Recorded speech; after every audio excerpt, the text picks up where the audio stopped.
Content warning, y'all. We have lots of fun making this podcast, but remember, we watch a lot of R-rated films, use language that reflects that, and joke about heavy topics to create levity around these themes. If that doesn't feel safe or could be triggering, please take care of yourself. We want you to have fun listening too. This also means we might not be suitable for children. Oh yeah, and we spoil the end of all the movies we pod about. Thanks for listening.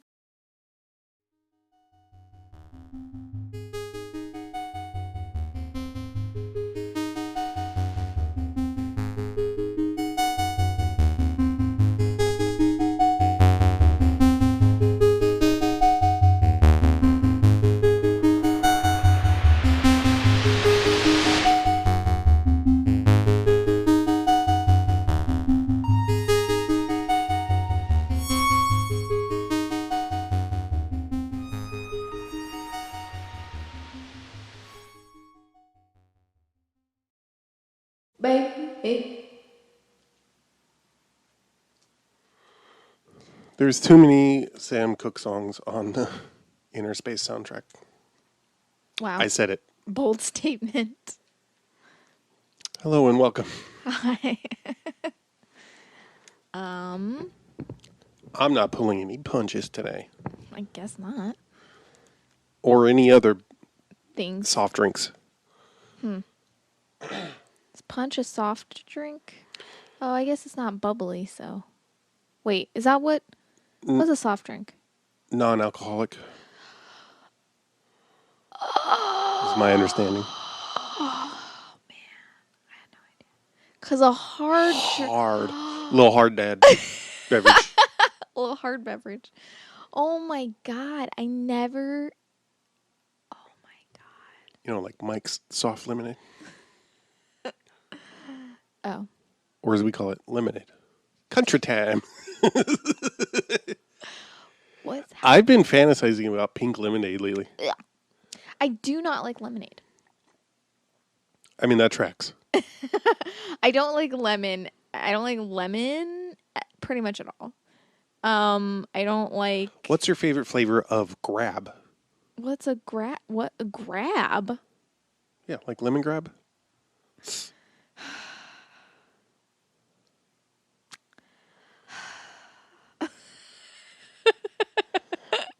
I got jokes. It's somebody's birthday. I'm not saying who. Paging Dr. Paging Dr. Boy, Dr. Birthday Boy, which I've been saying all day, which is great because it's a line from Archer. And also it's only like noon, so Yes. all days. I've been saying it nonstop for the last 2 hours. It's a wonder you're not hoarse. Keith hates that line. He does not think it's funny. I think it's hilarious because it's stupid. Dr. Birthday Boy, like that's so funny. Paging Dr. Boy, Yeah. Dr. Boy, Dr. Birthday Boy. Yep. I mean, it's so fucking ridiculous. So I think it's really funny. Keith does not enjoy it. I don't like the paging Dr. Blank joke already. I don't know it necessarily as a joke. Well, it's a thing they do on the show Oh. more than once. Oh, okay. Well, not in that. And that not in it's that way. combined with the... I mean, it's on point for the character. It makes sense for... Anyway, whatever. Today we're talking about Star Trek Generations, obviously. So for my birthday, all I wanted to do... So I like the idea. I think it's really funny to record an episode for my birthday and then not air it for like 2 months or whatever, however long it's going to take for this episode to Hilarious. So, I mean, it's going to be like, it's the birthday episode, and it's not going to be anyone's birthday. But as you pointed out, it'll probably be in time for my Keith's birthday, which is in 2 months. I just put together this year because I looked. Mm-hmm. I'm like, do our birthdays fall on the same day of the week? And they do. They do? Oh my God. I never even noticed that. I I'm hadn't a good before. Partner. I mean, either. But it's interesting because It's not the same day of the month. your birthday is 2 months and 2 days after mine. Isn't that so interesting? And 10 years. Yeah. Anyway, for my burp day, all I really wanted to do was watch Star Trek. And last night we watched Generations, and I was like, "Ooh, what if we did a special birthday podcast episode about Star Trek Generations?" Neither of us took any notes. No, yeah, because I was like, "Who knows if we'll feel like We it were tomorrow?" drinking special We were, birthday yeah, Star we were Trek wine. drinking Star Trek wine, and I barely had any, and I was like trashed immediately. I mean, I am a very lightweight, but it's some potent shit too. It was see, okay. So I wanted to watch Generations for two reasons. One, because Star Trek, but two, Because we're a generation apart in age. yes, that's exactly what I wanted us to bridge the gap in our generations. Our generations. Gen X and millennials coming together. No, but I wanted to because like I think I've always liked Generations, and people shit on it so hard. Yeah. And so I wanted to like rewatch it because I hadn't watched it in a long time because people were like, "Oh, it's such a bad movie. Oh, I fucking hate this movie. Oh, it's so dumb. It's so poorly put together." And I'm like, "No, it's not." Like, I don't know. I rewatched it because I was like, maybe I'll feel differently, about it or something, or like all. And I'm like, no, this movie's a lot of fun, and I think it's a great movie from the TV series. Like, to go from the TV series to that movie, that's a really good jump. Oh, you mean for the Next Generation cast? Yeah. Like, in the sense of like the show ended in May, apparently on my birthday in 1994. And then Also, the movie, like that's like a week or two before I graduated high school. Just so you know.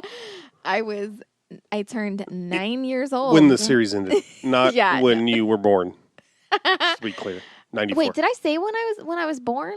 Did No, I say that? no, Oh, no. okay. I was okay. because what I said was ambiguous, I don't. not what you said. Okay. And then in November is when Generations came out. So I think that's basically like Right arm. Yeah. So it was pretty good. But like I don't know. I think I'd heard like so many people have so many I was thinking about this last night and I was like all of the criticism for it is so stupid, and I say stupid intentionally. Like it makes no sense cuz they'll be like Kirk, spoiler obviously, Kirk dies such a stupid way. And I'm like, what? He dies. Like, it shouldn't be. Like, they're like, oh, he falls to his death. I'm like, and?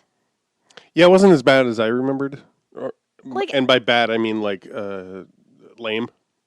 right. Not to be ableist. Yeah. But that's what I mean. Everyone's like, oh, they didn't give Kirk the death he deserved. And I'm like, why would you want him to die? I don't.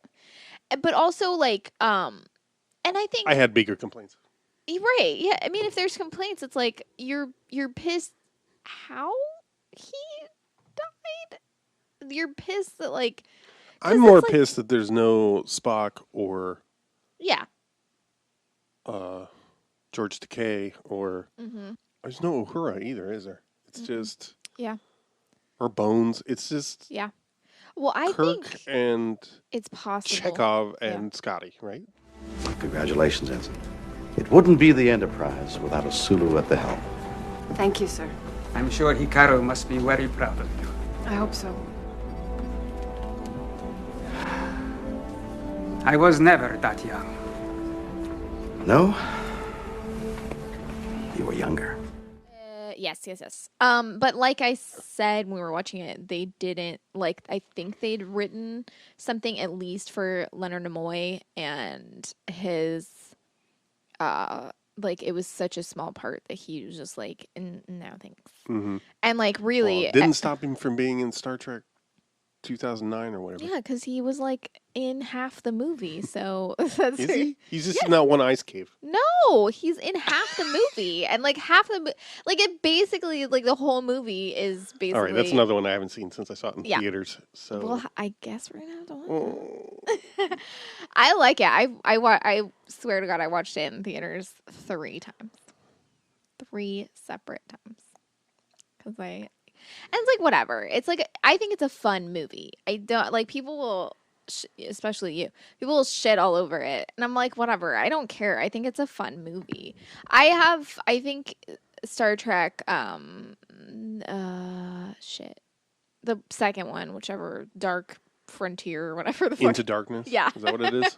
Yes, it is. That one deserves a lot more criticism on a lot of different I've only fronts. seen that first one, so. Yeah, it's just like they whitewashed Khan, and they like it was like a whole thing, and like my opinion on it was that I mean, it was like not saying that they did the right thing, but I felt like because they made Khan, because Khan's like the bad guy and he was supposed to be like a terrorist. And I'm like, I think they want to avoid making a person of color a terrorist. But I'm like, what they could have done is just not done that.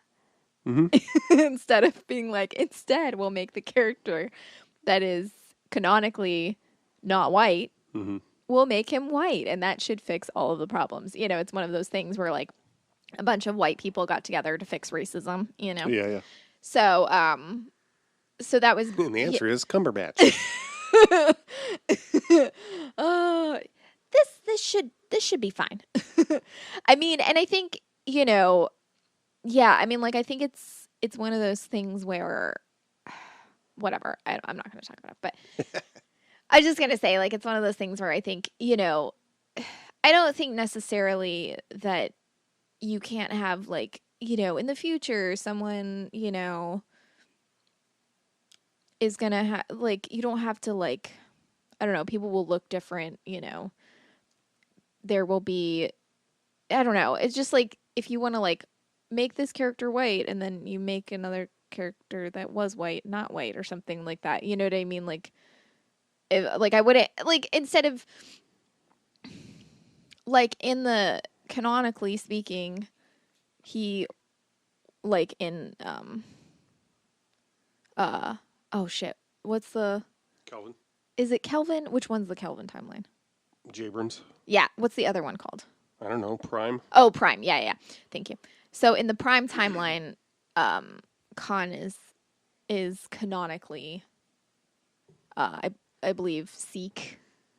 Well, yeah. Yeah. I don't know, but Khan is a Sikh name. Yes. And I believe and he was named after someone who was Sikh in real life, like Roddenberry did that. But also, isn't he supposed to be like, he's genetically enhanced, right? Yes, so correct. So, yeah. I don't know what that means for ethnicity. So, yeah, I mean, like, there's all kinds of places you could. I mean, also, we could talk about how he was played by a Mexican actor. Mm-hmm. Right. Yeah. So, it's already. Who I think was, well, whatever. Yeah, there's so many different things. And again, I'm not, like, excusing that they did that. It's just, like, but if they had, like, a character in this series that was white and they instead changed it to a person of color... but they don't do shit like that. They never make a character that, like if you're changing the ethnicity of a character, it's almost always you whitewash the character. Oh, right. It's hardly ever like, oh, I know, let's make this more diverse. They're like, oh, what if we just like totally ignored the diversity part of it, Well, it's because also, you can't, it's... Because you're trying to make it less problematic. Right, yeah. So usually that means trying to undo a stereotypical portrayal. Right. Rather than just switching the leads to be people of color. Because I guess white people love to freak out about that. Yeah, and I don't know. Somebody cares for some reason. But also, I was going to say, it's like, it's wild to me that, like, I mean, and like, I'm not like, one of those people that thinks like Gene Roddenberry was a perfect human or whatever. Like that's not what I'm obviously, he did some shit and he had some problems.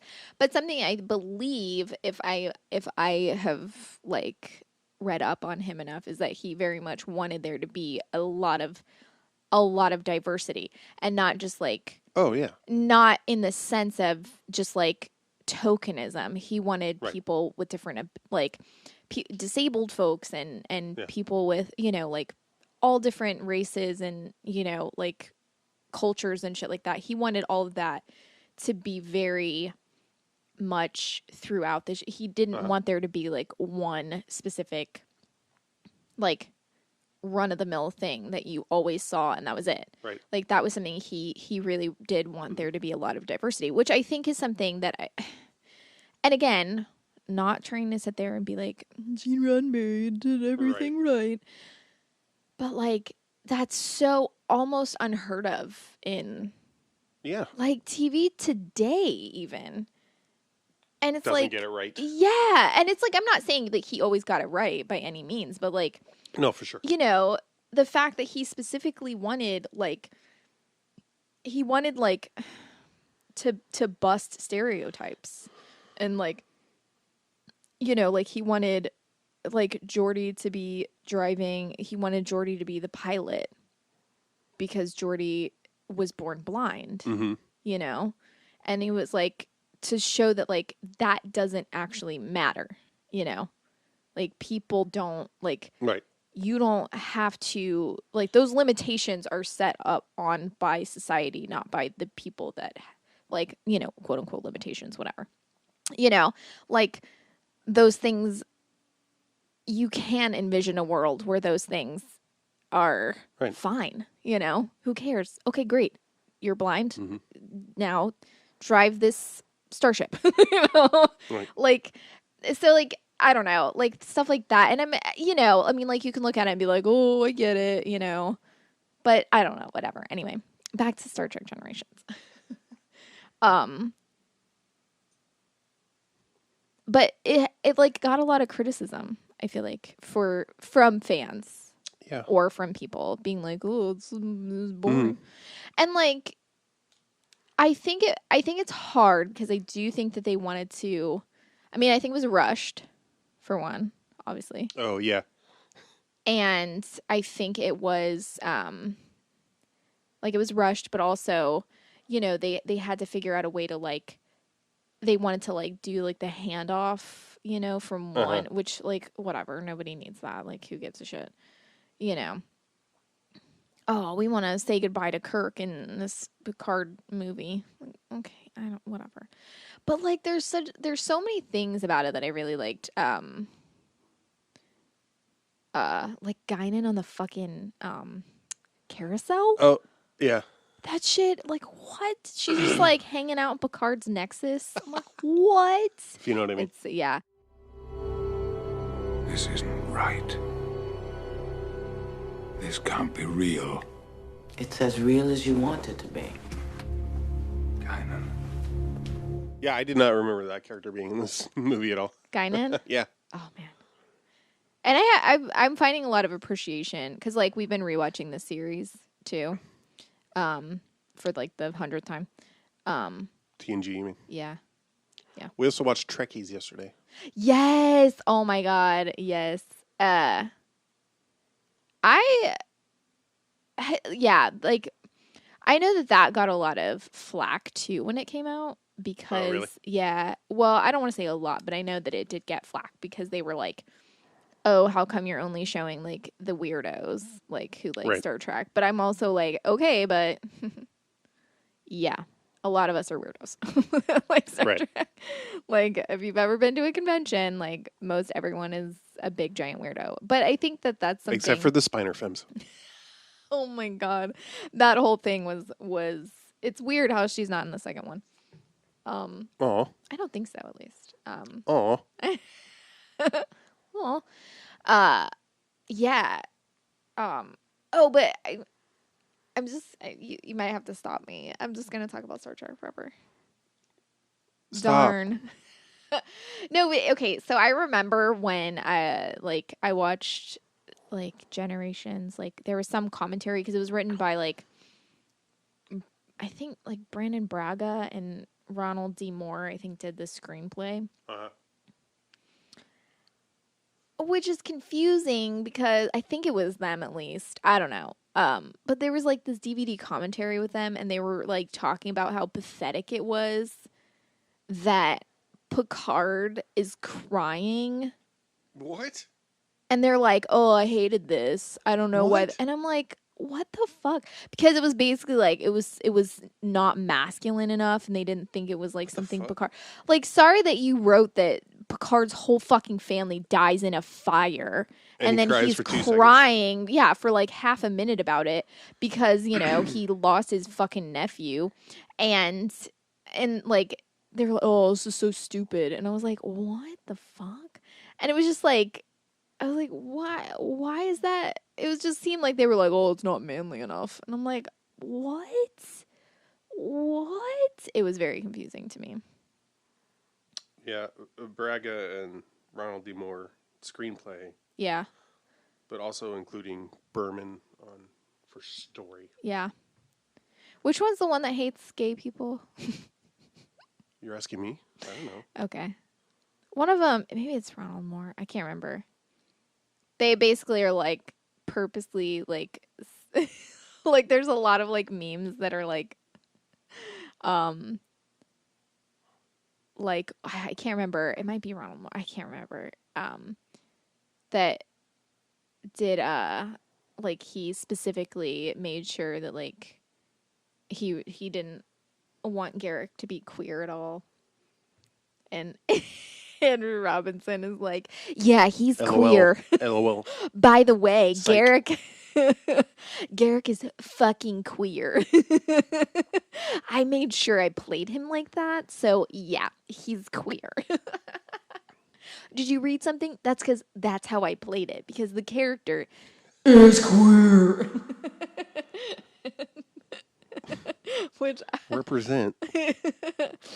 like Not all queers are assassins. Are lizard assassins and spies, conniving, gossipy B words. and tailors. Just kidding. Who also have a side job of sewing masterfully. Yeah, anyway. But I think Generations was a lot of fun. I didn't hate it as much as I remember disliking it. But I still think it's real clunky. I mean, that's fine. I think clunky's fine. It's way better though than fucking Insurrection or whatever the fuck that is. Like Insurrection. Yeah, you dislike that one more than me. I think It it's is. fine. It's rough. That one's just rough to me because one, that episode has happened like twice on TNG, like, and if you take the different component parts, it's like 10 times. Yeah, exactly. Like but the duck blind thing yes, has happened in the that's happened in at least 2 episodes. the transporting an entire civilization without them being aware of it, or whatever. That's happened in an episode. Yep. F. Murray Abraham. The guy from Hardcastle McCormick. Exactly. But yeah, like there's so much about it that's just, and I feel like I saw that one in theaters. It's first, so too. slow moving, and I feel like the jokes in it are really bad. Oh, that's like true, all the but humor in it is so like mortifying, and it's like watching it, and I'm like, okay, this seems like it was written for like 60-year-olds. Like the humor, that like, it's like I know it's not even like early 90s TV humor. You know, it's like pretty. Yeah. It's pretty. It's like they got like so much budget. Like, so Generations did pretty good. So oh, it did. Yeah. It didn't. It wasn't honestly. like, huh? I'm a little surprised, honestly. Yeah, it did okay. Like I think it was like 35 million budget, and then like 75 million US and like 100 million like worldwide, or over 100 million, or over 100. What? I don't know. Words.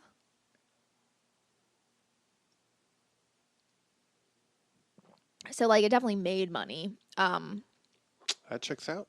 Yep. First Contact was a big hit, and that one did really well. And everybody. And so they were hated like, Nemesis. Well, what? Well, First Contact did really well, and it was like. Wait, what's the order that they came out? That's why I'm giving them in the order. Generations made money, and then they gave money for them to do First Contact, and then First Contact was a big hit. I think because they were really smart with that one, and I think them putting it in the past and having people be like, "Oh, I don't know what's going on," and then being like, "Oh, we're from the future. We are in a starship." I think it was a lot more easily accessible for everyone. Mm-hmm. And then they so they gave, I think, a bunch of money towards Nemesis, and then no, not Nemesis, Insurrection. And Insurrection kind of flopped because I don't think that there was a way to market it really, because it was just like there was nothing that really happened in it. I mean, it's not like the worst movie that ever happened, but I think Generations is a lot better in the vein of TNG for one. Well, I get why it has a bigger draw. What? Generations? Generations Yeah. versus Insurrection. Right. And like, I think, because I feel like a lot of times. I think the problem potentially is that it's too long. At some point, it becomes too long after the end of the series for people to still want to care. What do you mean? Generations? No. Oh, the TNG movies. Yeah. Yeah. Absolutely. I mean, I assume that's why they slowed down. But I think that's why Insurrection didn't work, because they what worked with First Contact wasn't so much that it was a Star Trek movie, which is the draw, but also like when you're doing movies based on a TV show that you're like releasing like worldwide, you kind of have to make a movie not just for people who are familiar with the franchise, but also for people who've never seen a Star Trek movie before. And they did not do that with Insurrection at all. But I think at the very least, I mean, I think there's, of course, that point. But I think First Contact also appeals because it applies to the bigger world and mythology of Star Trek. Yeah. Because it's talking about Zefram Cochrane. Mm-hmm. Right. But and it then explores that. When we get to Insurrection, it's just the TNG. Yes. It's just an episode exactly. of TNG. But I think another, sort of what you're saying about Zefram Cochrane, it's good because like they had spoken of Zefram Cochrane before, and like I think there's a TOS episode, I think, that references him or that says something about him. I think probably. I don't remember which it is, and I'm a terrible Trekkie. I don't have like notes or whatever, but it was like the first time we were getting like a real mythology of Zefram Cochrane, right? And but it was the first time for like Trekkies and for like non-Trekkers that were coming in and seeing a movie. Like everyone was getting the same backstory at the same time. Oh, like, I see. people weren't it's like, "Oh, I know about everyone. all this. Oh, I'm familiar with all this. Oh, I've seen all this before." It was like something. So it was like, so it was an exciting thing for everyone because we were all getting the same first time story kind of thing, So it was easy to latch on for everyone because like it was doing something smart where it was telling you like the backstory of something that even the fan base might not have had a backstory on before. So they weren't retelling it's something. Probably in a novel somewhere. Right, probably. But it wasn't something where we'd heard it a million times. Oh, we've seen this episode a million times. Right. Oh, we know this already. Like, or like, why are you acting like we've never like talked about this? Like this there was a whole episode about this. But like Insurrection is like all about that. It's all just like, okay, we've done this in an episode. Okay, we've come to this moral quandary in an episode. Okay, we've done this in multiple episodes. Okay, we've had like 7 years of this before. Like, why are we arguing about it? And some of the arguments that they do are like make no sense. Also, so in Generations, like Data gets his emotion chip. Yeah. Which I loved. Whatever. And in First Contact, he has his emotion chip. And that's how the Borg Queen is like fucks with him because he can turn it on or off, and she accesses it and turns it on. And then in Insurrection and even Nemesis, he just has no emotion again, and it's never referenced that he has an emotion chip at all. Like he doesn't it again, it's like going back to the like series, it's like Data doesn't have emotion, he doesn't understand humor, he's not telling joke. Like it's the same shit where he's just like a doofus. And that's it. And I'm like, but what? And I mean, if they like He's childlike. Right. And it's like, what? Androids are innocent. Yeah. And like it's just weird because like there's the part of what was so great about the movies is that you got to see Data having these emotions that he only rarely ever got to experience on the show. Mm-hmm. And was so, and like they don't really do enough. Like even in Nemesis, I like Nemesis because Nemesis. So I like First Contact and I like Nemesis because First Contact deals with the Borg, which I love the Borg. I think it's a really interesting. I think Voyager made the Borg way less interesting. They built the mythology really hard, and I was interested in some of the ways that they did that, but I feel like how they were like, oh, we're this little baby ship and we're gonna attack the Borg Queen and win every time. Mm-hmm. I'm like, this does. It was over for me when they introduced the Queen. Okay. All right. I'm saying like that doesn't. I just. Oh my god, you stole my thing. No, I think. I don't have a problem with the Borg Queen, and you do. I just don't know how to. I don't know how to bridge that conflict. It doesn't have to be bridged. That's what I'm saying. I just wanted to register my opinion about. No, I know. That's why I said okay because I think that's fine that you don't have to like the Borg Queen. Just undermines the collective. But I see. Aspect of I it. think. I mean, and this isn't me arguing or telling you that you're wrong or whatever. But this is how I see it. Is more like how I think like how a bee colony works. Like you have. Like, that's fine. That's just less interesting. That's fine. No, I mean that's fine. It undermines the original spookiness of it. I also have problems with the villainization of a collective. So right, yeah. Whatever. But I think there's good anarchy has to be no. evil. Well, no, I think it's more. Except I do like the episode with Chakotay when he encounters. Oh God, I don't like that episode. Well, I'm not saying it's a good episode. Well, I just like that they show a beneficial aspect of the hive mind. Yeah. Anyway. I don't enjoy that episode because I don't enjoy Chakotay. Well, that's fair. as a I don't like character. Voyager as a series, so. And yet we watch it. I think Voyager has a lot more good points to it than I first when it first it's grown on me. Yeah, when it was first on. Or I should say I've softened on it. When it was first on, because Deep Space Nine. We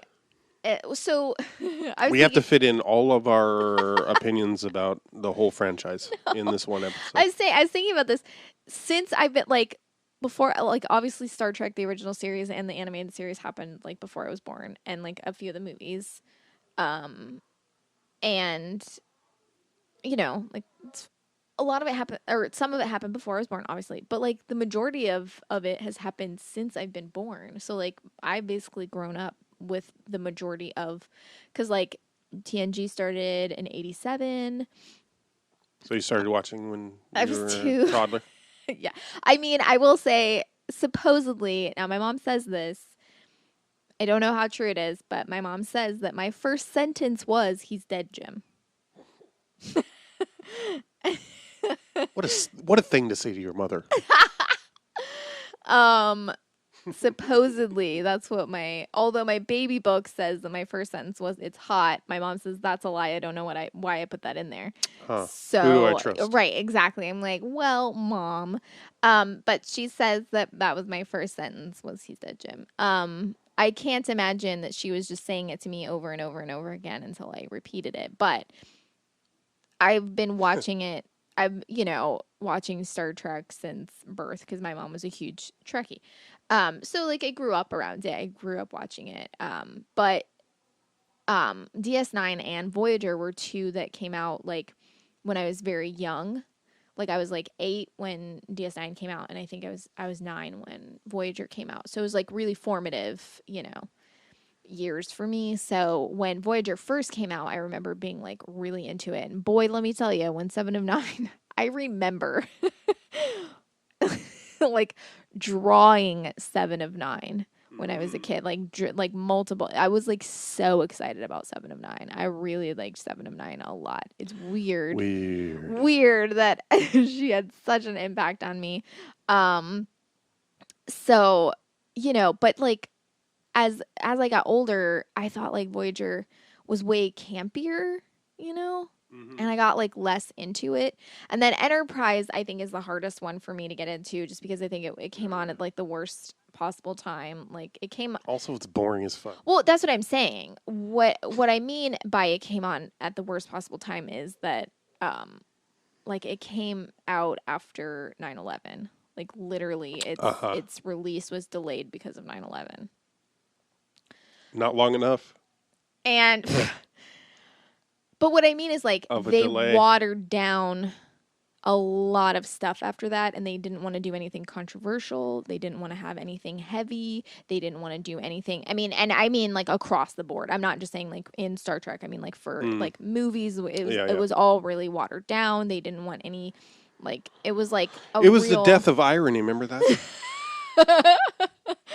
So it was just like something where like it came out at a time where like all they wanted to do was like really like tame, calm Milquetoast. Yeah, TV, because such a and that's why we got the 24. Oh God, right? Seriously. Why?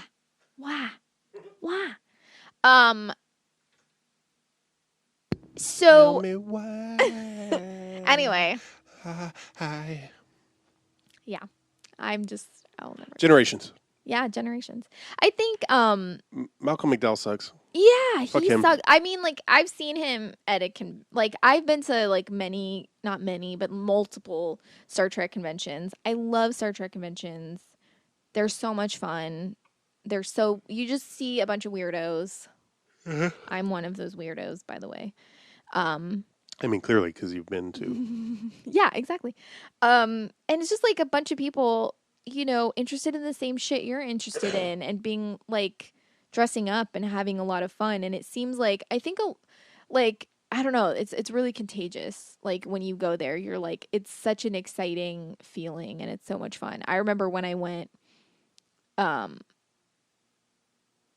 the last couple times I went, it was at the Hilton. In Vegas? Uh-huh. And I think the Hilton was like under, like, because it closed down, or they stopped having them at the Hiltons. Uh-huh.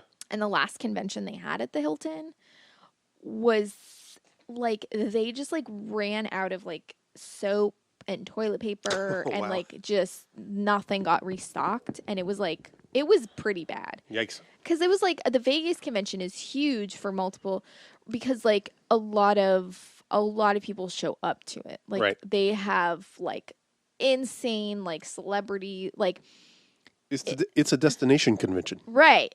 It's like you'll have like the whole like like 6 cast members from like Voyager and Deep Space Nine and Enterprise. Like they'll have like as many or all of them like in the same place, like, and like that's huge. Like, and you can meet them, and they'll have like all these like things where you'll have like dinners you can buy tickets to, and like just like all kinds of stuff, like like, oh, you can hang out with the cast at brunch, a cast of the show at brunch, and like that's so overwhelming to me. I was never like, I love seeing I've seen footage of like particularly like Frakes and I forget who, maybe Spider, I don't know, but like TNG folks like coming to each other's panels and like trolling yeah. from the It's audience, so or like fun. getting in line to ask a question. Oh God, it's so much fun. I love it. And they will like legit like oh God, I saw like Shatner and Nimoy like on stage one time, and I'm like, I know you're doing it to pander to the fans, but it works. Like literally, Nimoy, R.I.P. I love him so much. He did like the Vulcan salute and said, you have been and shall always be my friend to William Shatner. And literally the crowd was just like, but he was like being like genuine about it. He was like saying it to William Shatner, and he was like, I heard they hated each other's guts. probably. My favorite story to tell about it. So I went to a convention one time with someone who no longer speaks to me, so that's cool. Nice work. And Was it your mom?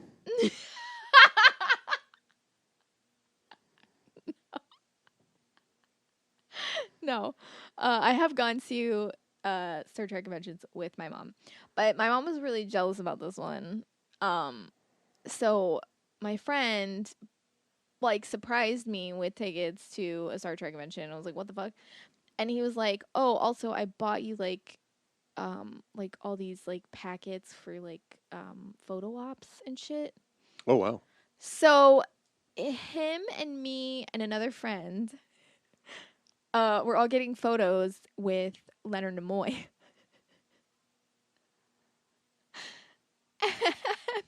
And like it's wild because when they do these, they like take the photos and then like the next day or at the end of the day, depending on like when you get your photos done, they just lay them all out on the table and you just come up and pick yours. I know, it's wild to me. And so we came up at the end of the day to pick up the photos.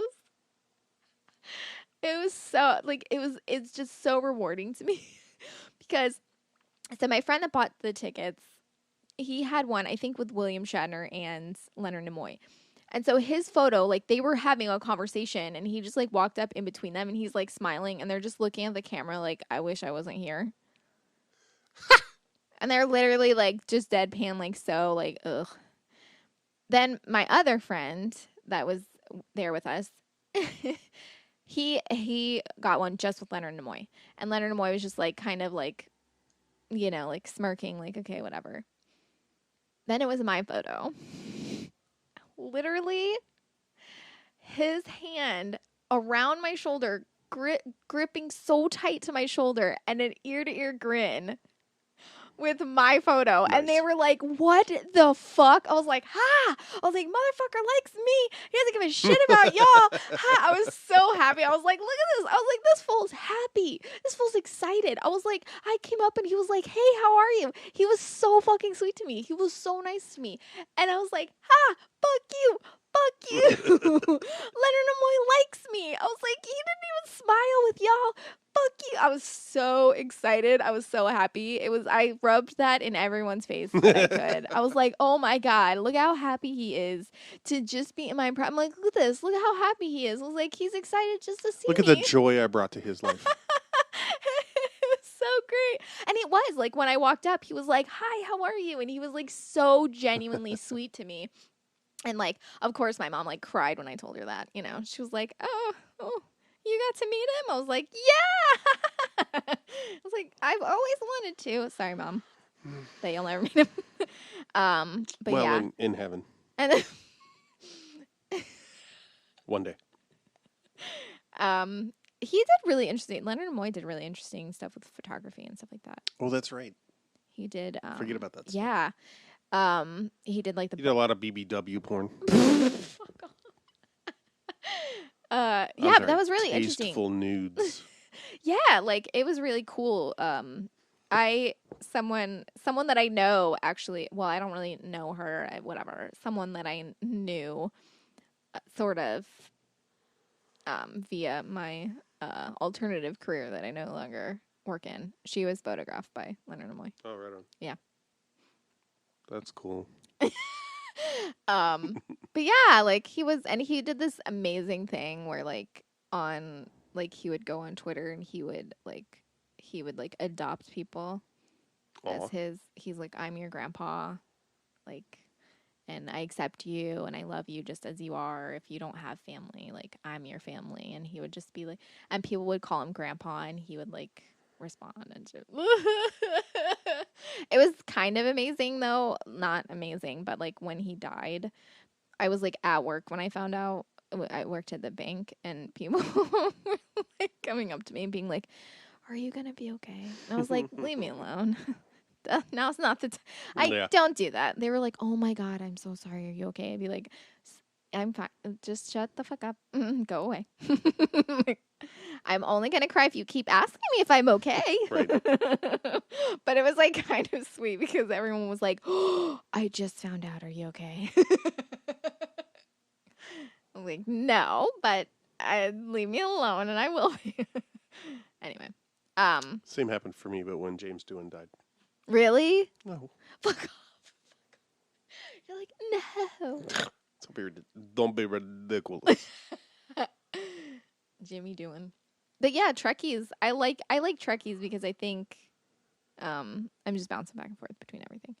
I like Trekkies because I feel like Trekkies is like you can say like it's like showing like the weirdo fans of Star Trek, but it also has a lot of like talking to like Leonard Nimoy and Kate Mulgrew and you know James Doohan and all these people. Yeah, a lot of cast And members. it's like them being like, here's what it means to me. Like here's what going to a convention means to me, and here's what here's the impact that it's had on me. And so I think it's like I think it's like I'm not saying it necessarily succeeds, but I always took it as like trying to show that like it isn't just about like the fans, it's also about the people that were involved in it, and how like as weird as they can seem or as weird as you might consider them, the people that make Star Trek still are excited by them to be there because they know why they're there. And that's always how it read to me,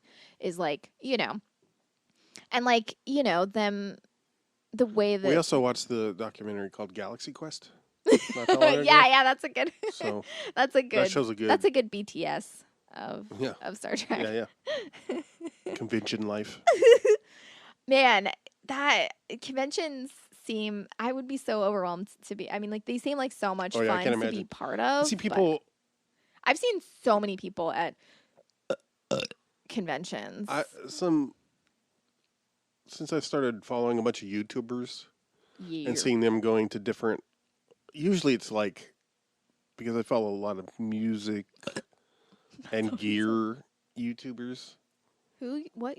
Music and like gear. Oh, gear. I thought you said beer, and I was like, what? Since when? And I see them, and like NAM is one, which is North American. I don't know. Who knows what it stands for? It's a big one. Yeah. And just seeing the footage, I'm just like, no, I don't know. Yeah. Or like the big, what's the one that has where they do video game releases every year? Oh God, yeah. ECM or something. Yeah. Something like that, or whatever it is. Well, I think the thing about Star Trek conventions that's like, I'm not saying like they are emotionally overwhelming to like be a fan at, you know, but at the same time, everyone there like is there for the same reason, so it feels less scary in some regards, because you're all like, you'll have a conversation with someone and you'll be like, oh, you're just as anxious about social contact as I am. And it's like very, and that's comforting. It is, because I know what I'm able to, I don't know. It's always easier for me when people are really uncomfortable in a social situation, because I'm like, at least I know how to pretend and I can put them at ease, and then it'll be easier for all of us. And like the more nervous another person is, like it depends. Like if someone tries to like there are times when like people will ignore what you're saying or like cut you off, or like they'll think that they're really good at social situations and they're really bad at them, and you're like, okay, this is uncomfortable because I don't actually know how to communicate with you, because trying to communicate with you is not working, so I don't know how to successfully do it. And those times are overwhelming. But if someone's just like really nerdy or just like talking about something, like doesn't know, like you're very, very sure that they're like, you know, the nerdiest person they know. Right. It's a lot easier. I'm just like, oh yeah, you're just a big weirdo. And a lot of times, or when I say weirdo, I mean like akin to me. Like it's on the spectrum. of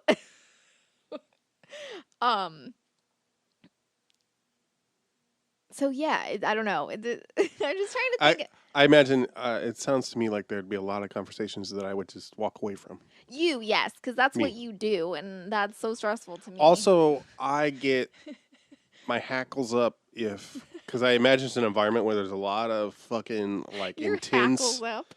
collector types, and I have no interest in being around like that competitive vibe. Oh yeah, You know what I I've mean? never really found that. Like there are people, but there's like a lot of booths and stuff like that. There was like one time, like it's so weird because You sometimes said booths? yeah, booths. Did you think I said booze? No, I heard boobs. That's it. Wishful thinking. Like there are people that like go to conventions to like sell their Mhm. stuff, not like collectors, just like independent artists that like go there. Oh, right. It's like really interesting. And like there's like one time where like this dude who had like a really interesting, at the time I thought interesting art book where he like would photo edit like nude women with like machinery. I don't know. It was really interesting to me at the time. It does not sound interesting, but he was there, and I was like checking out his book, and they were like, "Oh yeah, here's the." It was like someone selling it. And they were like, "This is the guy. This is the artist." And I was like, "Oh, your work's really cool." And he went Ah! and just like rolled his eyes and turned away. And I was like, okay, I don't." And he just like literally didn't give a shit. And I was like, "Okay, I'm not really sure what that's about." So like, you'll have people that are like that. Mm-hmm. At conventions that are like absolute dicks, and you're like, why are you here? Malcolm McDowell is one of those people. Like he was like at a convention basically being like, you're all fucking all stupid, and I don't understand why any of you like Star Trek. And everyone was like, Thanks for coming. how was it? And he was like, I don't know, I'm an actor. And it was like he was so like, it was really weird, and he just seemed like such a who gives a shit, and like, I don't know why I'm here. And I'm like, yeah, why are you here though? Yeah. You could have said no Correct. to the movie and to coming to this You convention. could, yeah, right. You could have turned down that $500 or whatever. Oh God. So yeah, it was just, he's just like such a turd. But then you have like, I mean, honestly, like John Fleck, I think, was like a favorite. I love him. He's in like so many different like Trek series, and he's just like one of those like character actors that's in like so much. And he was just like so like, I saw him like they were and I like, because I recognize face. I'm like really good at recognizing faces. I can't remember a name to save my life, but like faces, I'll be like, I know who that is. And they were like like, I think because he usually wears a lot of prosthetics, like he wasn't like easily recognizable. And so they were just like, security was just like someone was just like walking him around, and they were like showing him all this stuff, and he was like, oh my God, this is so cool. And he was like genuinely like so excited. He was like, oh man. And he was like so thrilled to be there, and you could see it. And he like got on stage, and he was like on the main stage, which they don't always do with like character actors and side actors. And he was like telling this story, and he was like so excited to be there, and you could tell. And I was like, I fucking love this dude. And so those are the times, in my opinion, that it's the most fun. Right. When you see not just like people having fun, but like not just people like there as fans, but like the actual actors or the people participating, when they're like, oh my God, this is so fucking cool. Right. Like, I love this. And you're just like, oh yeah, you're getting like all this recognition, and like, because like some of these people will have been in like an episode of the original series. Right. And people will be like, oh my God, and just like fawn all over them, and they'll be like, I love everything about you. And like, what, that's not addictive? You wouldn't want to like participate in that as much as possible. Like, it's really exciting. The one weirdest thing I think about Star Trek conventions though is sometimes they'll have like just like random people from like other shows that are just there signing, like, at least at the Vegas convention, like oh God, what's his name? I cannot remember his name. My mom like lost her shit over it. From the original Battlestar. Oh. Who was also on the remake. Yeah. I can't remember what his fucking name is. I can't remember what his name is. He was that one, and my mom got her picture with him, and she was like losing her shit about it. And he was just like there, like signing autographs or something for whatever reason. Ellen Muth or I can't remember how to, or I don't know how to say who her is last she? name. She was on an episode of Hannibal, but she was in a show Dead Like Me. Oh, She was at a convention, just like at a table. They will Oh, just unrelated be like, to Trek. Is what you're unrelated to saying, yeah. Trek, totally. They just like are at a table, like signing autographs, and you're just like, what? Why? And it's like not like that. It's like why would you dare be here? But it's always like, what? Why? That's so rough. It's, I mean, and can you imagine doing that though? Like that's your job. You're like, oh, I gotta go do this thing to get money. no. I gotta sit there and sign things over and over again and pretend. God, it was. I mean, it was rough enough when Couldn't do I it. put myself at a table in front of a co-op Yeah. and was like, no one knows who I am. Do you want Right. to buy my book that I Right. wrote and published myself? Mhm. And people did. That was wild to me. Mhm. Like, I think people, like, if you put yourself at a table and say, like, do you want my autograph? People will be like, yeah. And they don't even have to know who you are. Yeah. So- Better safe than sorry, you know? Yeah, right. Can you sign this? Okay, do you want Nobody me to, asked.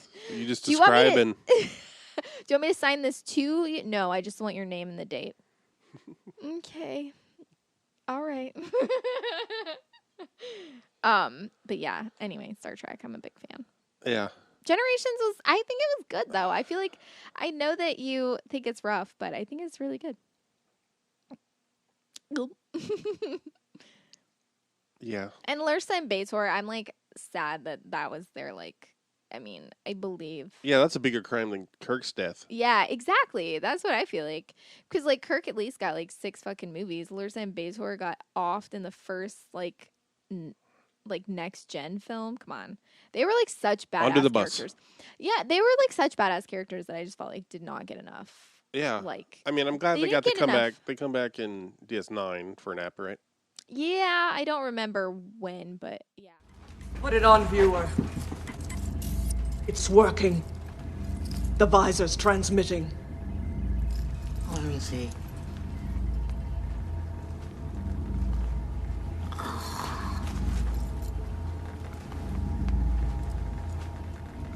Human females are so repulsive. I think Deep Space Nine is such a good. I don't want to say Deep Space Nine is my favorite, but it's probably my favorite. It's the hardest to watch for me, not because I think it's the hardest to binge because it's the heaviest. It's brutal. Yeah. It will go hard. It will have like I mean, it'll have like ridiculous shows, but it's like I can't sit there and just like mindlessly watch it. Like you have Yeah. to pay attention.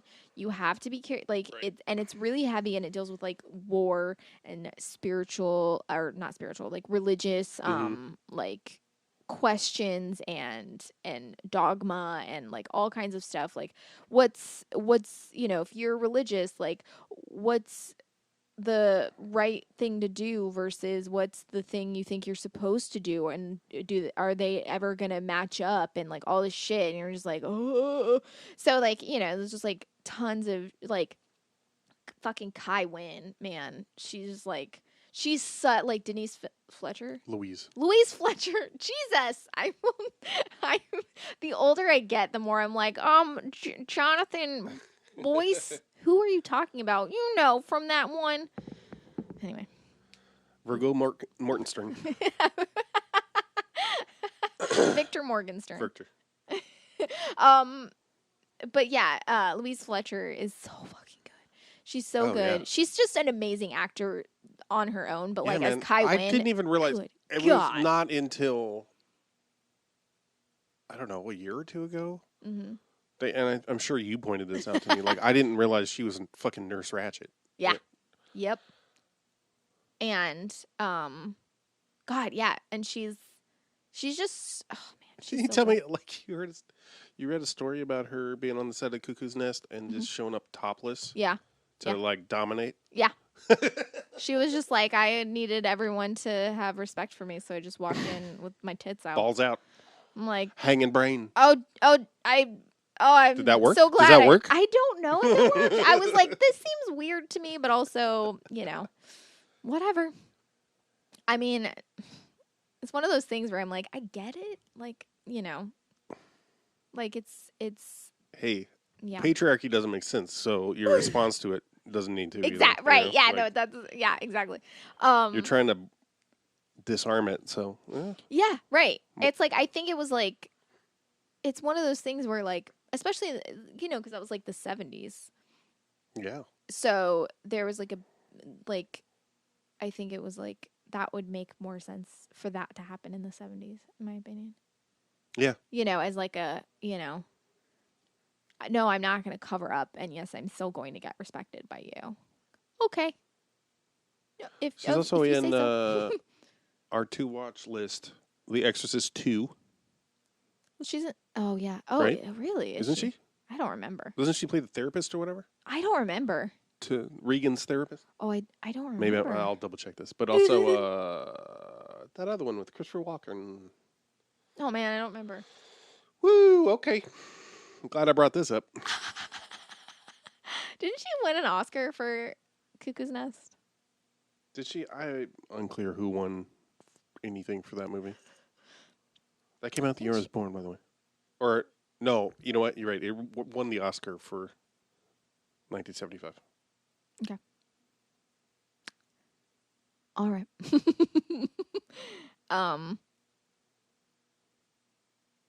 But yeah, Deep Space Nine is just like it's really good. The one where it always makes me cry. The one where Cisco is like going back and forth. What? Oh, Max von Sydow too. Oh, right. Exorcist 2. I'm sorry. You're fine. No, I couldn't remember what we talked about. I was like, what? You said you were what? Oh yeah, she's in Virtuosities and Cruel Intentions. Yeah. She plays like the aunt in Cruel Intentions. Okay. Oh, fuck. That the Reese Witherspoon is staying with. That's whatever. Yeah, she's just like barely in it, and yeah, she's great. She's just like I feel like an underrated actor for sure. Yeah, kind of. Yeah.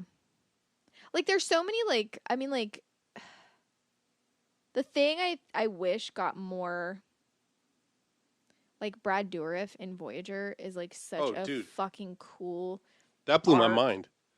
And his whole thing is like he's literally just like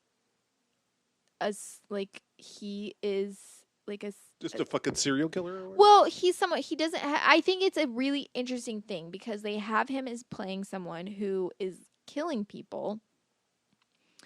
And because he's like a psychopath or whatever, which, I understand that trope is harmful. I get that. Mm-hmm.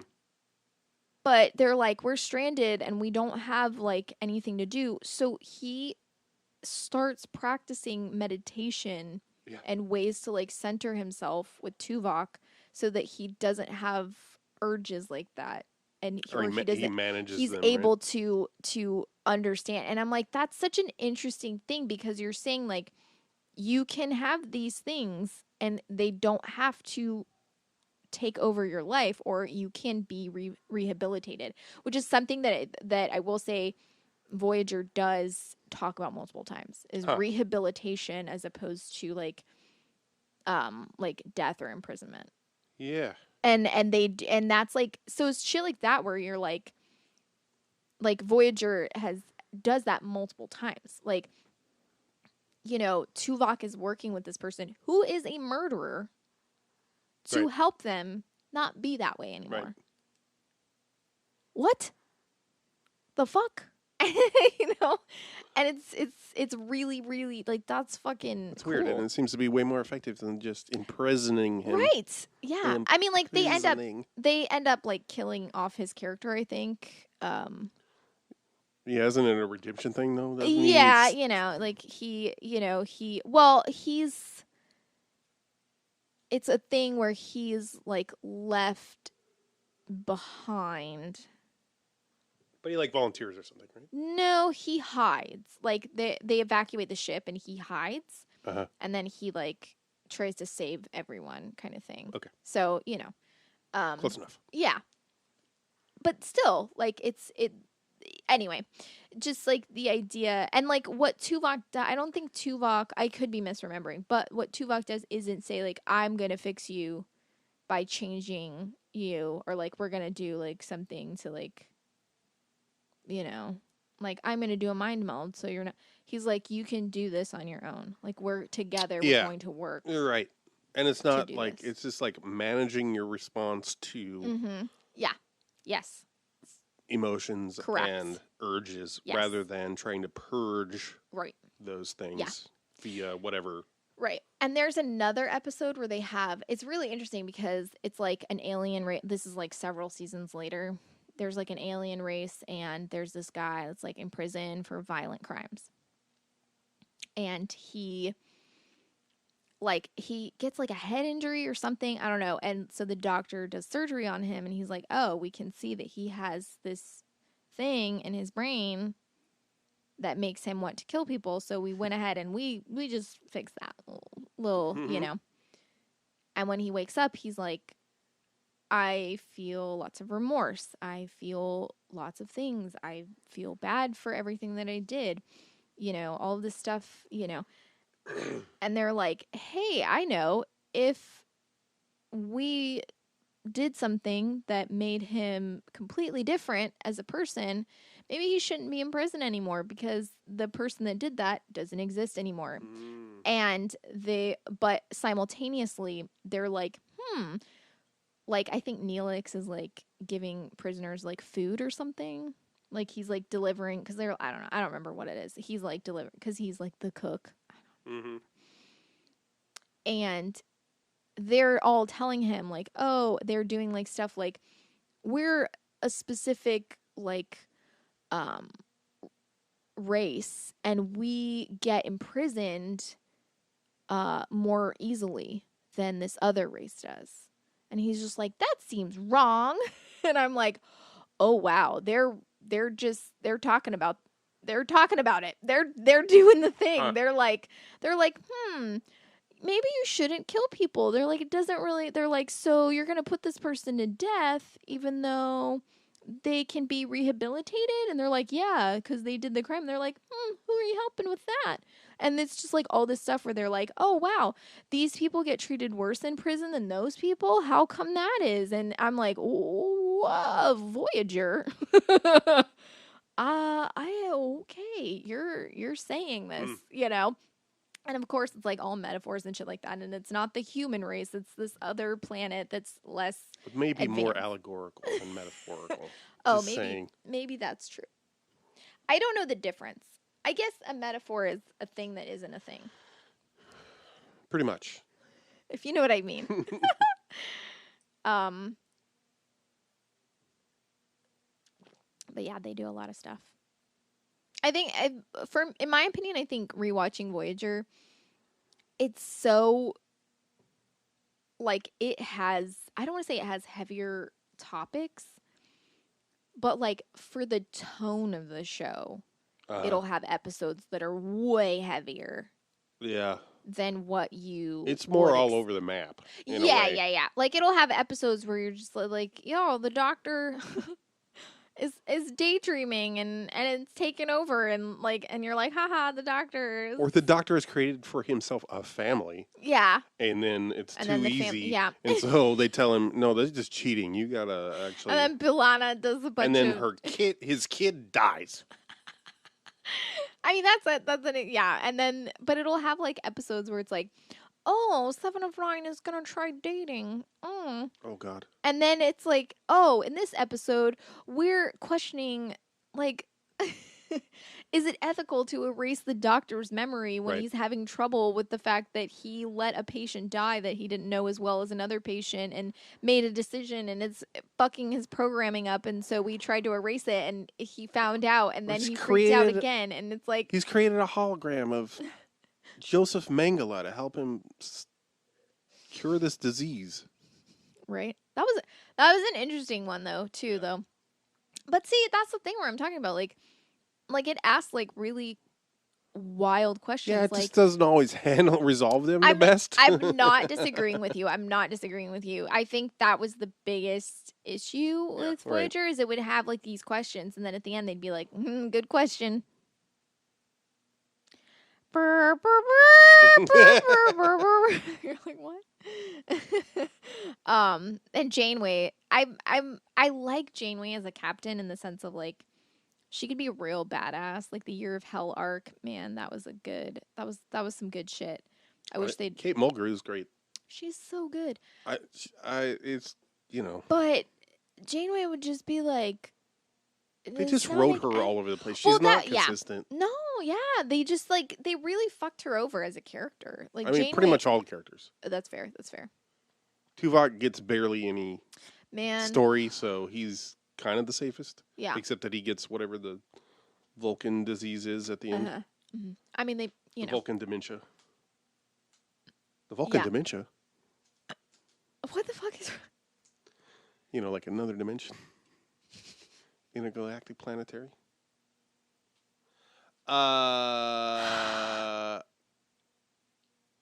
Yeah, my biggest complaints about Generations are just the whole plot with McDowell. That's fine. The Nexus. What? There's this ribbon. Yeah. That sucks people into an alternate dimension that is dreamy. Yeah. And it's just floating through space. But. And he's going around destroying stars so he can get in his path so he can go back to it. Yeah. Because if you're in it, like if you try to get taken by it, it'll blow you up. But if it passes through, which is a plot hole that doesn't make sense to me. Like if you flew your ship into it, your ship would blow up and you would die.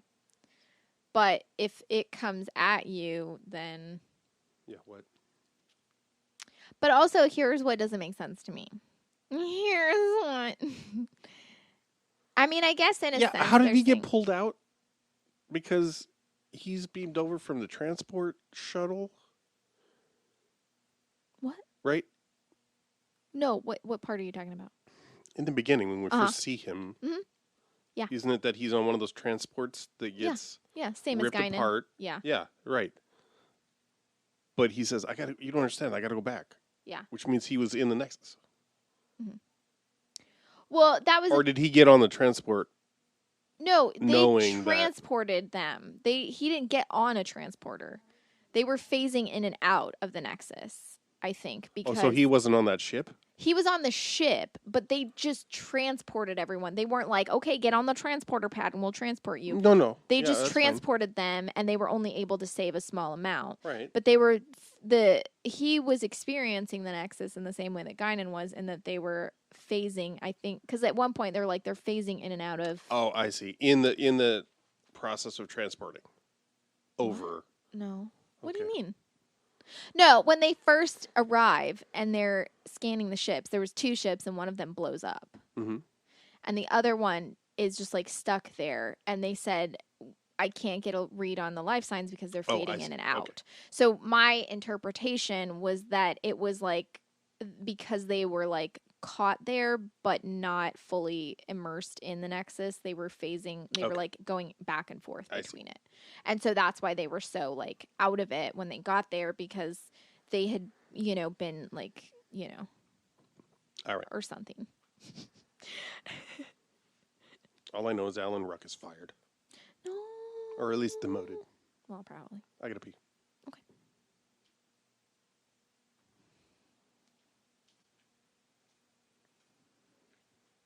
So also the missile he launches at the star that was is so ridiculous. tiny. It's so and small. Gets there in no time at all. Yeah, it takes 12, not even a half a minute to get to the sun or whatever, and then it blows the whole thing up.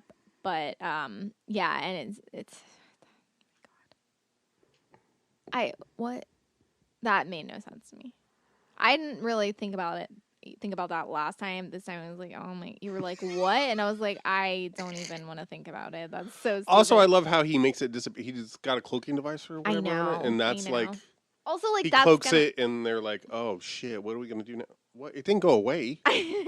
Right, yeah. I mean, I know you can't look at the controls and right. whatever, but Yeah, I know. I'm just like, what? Lots of it was nonsensical. I did like, I do, and I know that you don't care, but I stand by this. Data getting the emotion chip is like, I was 9 years old at the time. Okay, this was like the height of comedy, and it sticks with me. Like, hit the whole, like, when he's taking a drink, and he's like, "Ugh," and they're like, "What is going on?" Oh, And yeah. he's like, "I don't know. I've never felt this sensation before." And he takes a drink. He's like, "Ugh," and they're like, "It seems like you hate it." And he's like, "Yes, I hate this. It's so good. I want fucking another? love it." Yes. Oh, yes! I hate this! It is revolting! More? Please. No, I like that. I love that. And then I just don't need as much of it as there is. that's I fine. think. I get that. And I also like when he was like, "Oh, I just got that joke you told when we were on Farpoint." I thought that was a good I know. callback. I know. I mean, I don't actually remember if the joke's in the episode. I know. It made me want. I'm like, I have to go back and watch that. So, and like, you know, they do like play up him like being like not serious and like super jokey and stuff like that. But like, there's stuff I do like when he says, "Oh shit."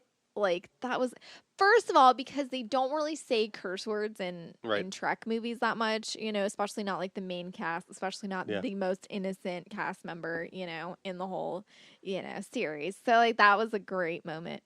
But also I like at the end when Troy's like, "Okay, so you're gonna keep the emotion chip," and he's like, "Yeah, I've experienced a ton of emotions, so I know how to control it now." And she's like, "Okay." Seems legit. Yeah, it's like, okay, that's all right. I liked that, and I'm like, no, that's pretty accurate. Like when you're like, you know, when you're a teenager and you're like feeling all these hormones and shit, and then you know you're like, yeah, I'm totally capable of making the informed decisions about everything, and everyone's just like, oh shit. I know you think that, and I'm not saying you're wrong, but also you might not be right. Anyway, but that, yeah, that's that. I like Star Trek.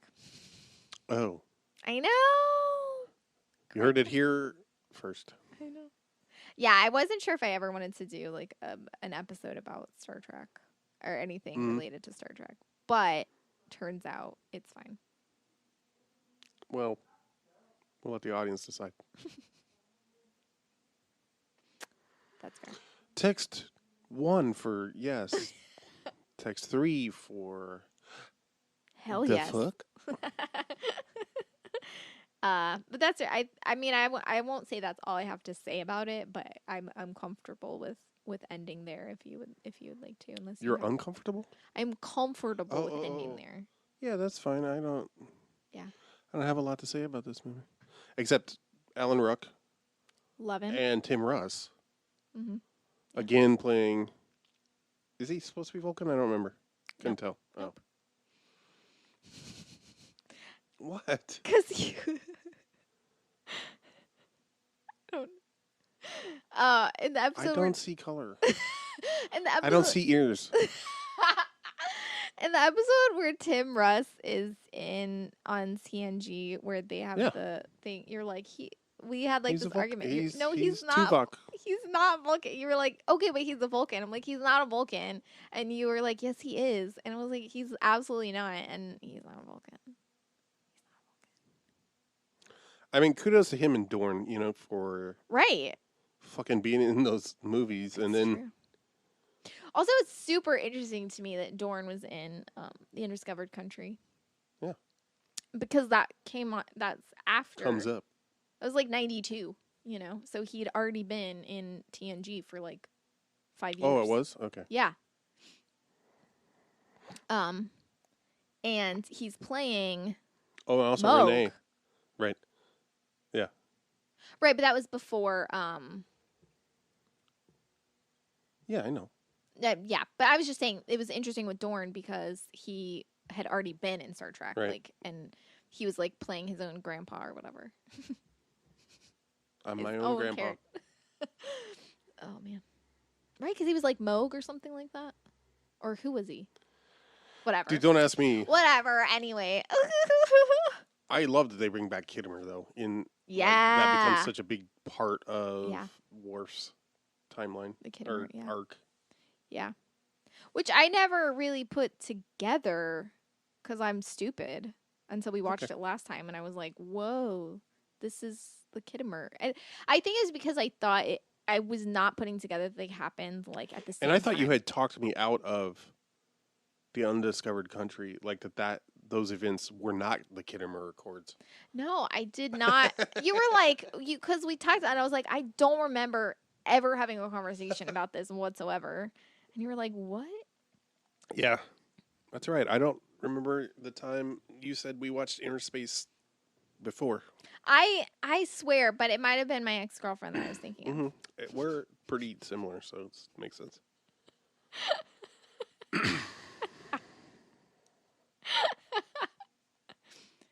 I swear, though, that I thought I watched it with you because you said you had never seen it, or maybe not never seen it, but like you were like, I don't think I enjoy this, and I'm like, it's so good, you have to watch it. And we watched it, and you were like, oh yeah, that's way better than I thought it was. But again, that could have been my ex-girlfriend. I wouldn't say way better, but it was enjoyable. Thank you.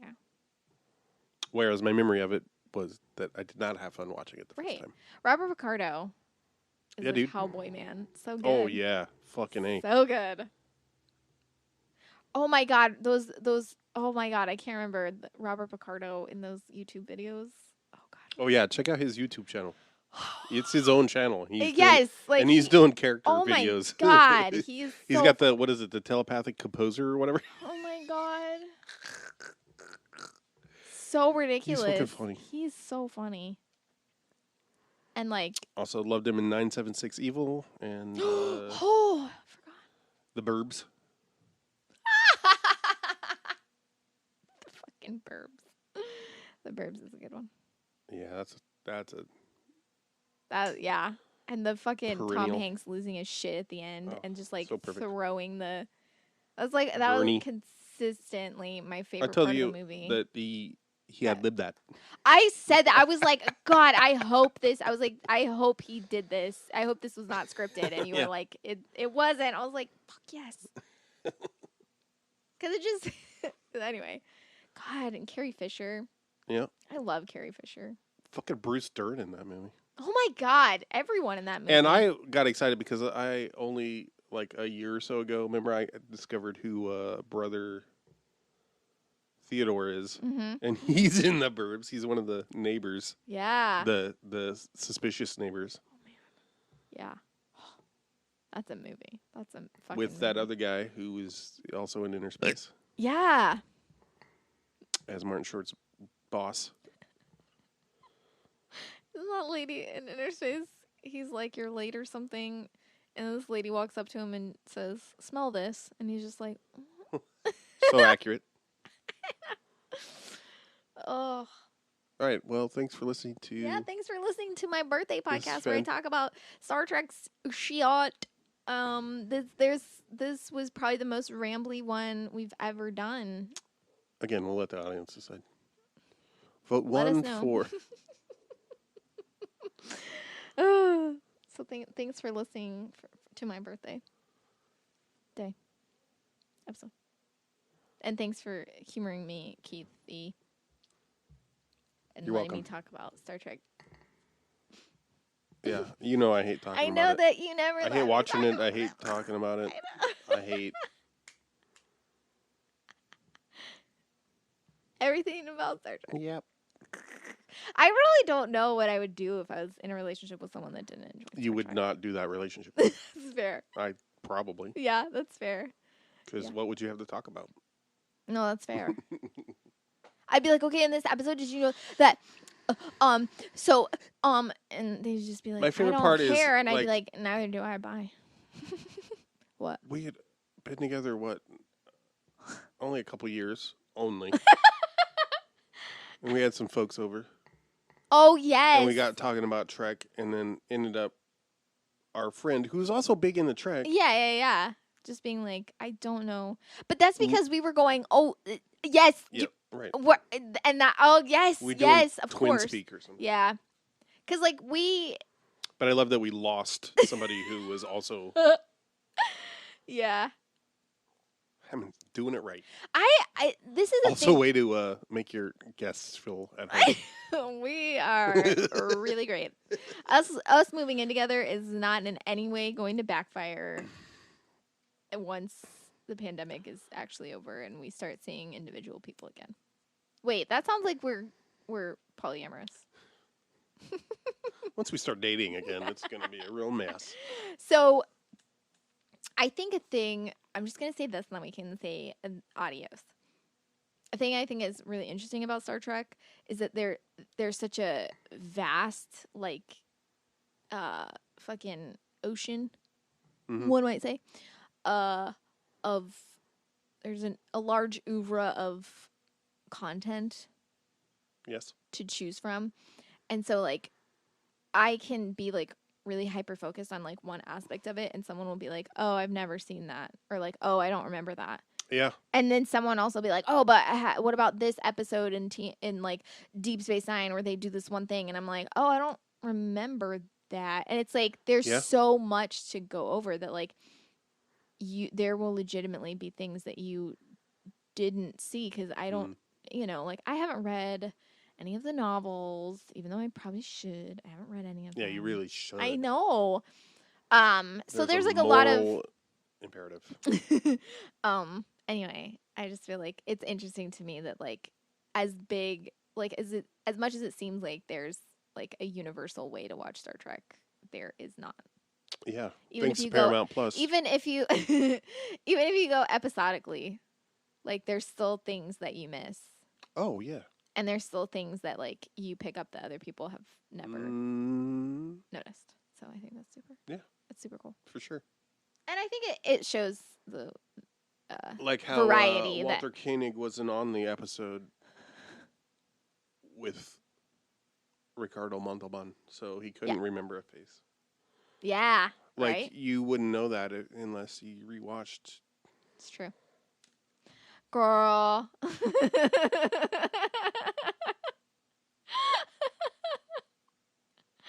Yeah.